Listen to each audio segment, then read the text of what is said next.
Well, the Prime Minister has accused the opposition of leaving its leader stranded on the sensitive issue of power price rises. Tony Abbott appeared to contradict several prominent Liberals today when he described as a furphy Julia Gillard's argument that over-investment in poles and wires was driving large price increases. But Mr Abbott also reminded the Prime Minister that she'd supported increased investment in the sector last year. Political correspondent Tom Iggulden has more from Canberra. There's still a spark in the electricity debate after the opposition leader questioned the Prime Minister's claim that power prices are going up because of over-investment in poles and wires. This is a fabrication by the Prime Minister. This is an absolute furphy from the Prime Minister. Why should we believe the Prime Minister now about so-called gold plating of power infrastructure when she's never talked about it for the last 5 years? But at least one on the opposition leader's front bench does believe her. There is no doubt that the bulk of the reason for the 50% or thereabouts increase in electricity prices, for example, in New South Wales over the last few years, has been because of investments in poles and wires.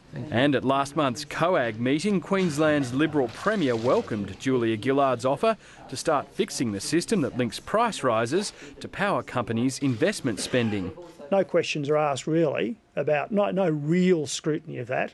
The network is being gold-plated, as they say. So they're spending money they don't need to Well, I believe that's the case, and I think people are hurting. Even the electricity regulator weighed in today, calling for an overhaul of the pricing system. There is a legitimate issue to raise: has the level of investment been excessive? Has there been gold plating? So it seems that the Leader of the Opposition is the only person who's denying that there is a problem with the current system. Tony Abbott's sticking to his guns.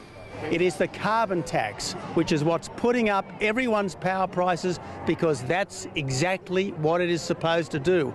And he's accusing Julia Gillard of changing her tune after she told Parliament last year there is a need for more investment in electricity, including in electricity distribution. If there's such a terrible problem of over-investment in infrastructure, why did the Prime Minister say the opposite last year?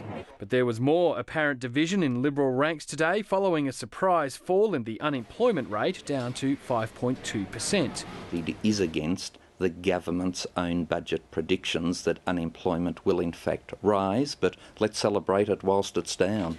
But Tony Abbott was in no mood for that. If you look at the June and July figures, we are down 14,000 jobs, and that's just the start. This carbon tax is going to be a wrecking ball going through our economy. It is going to cost jobs big time. If you say that all job losses are caused by the carbon tax, then how does he explain increase in job numbers? But the Liberals aren't the only side of politics having an argument with itself. Earlier in the week, former Labor Prime Minister Paul Keating urged the current Labor government to rethink its closer military relationship with the United States and focus more on developing ties with China. Today, the Defence Minister begged to differ.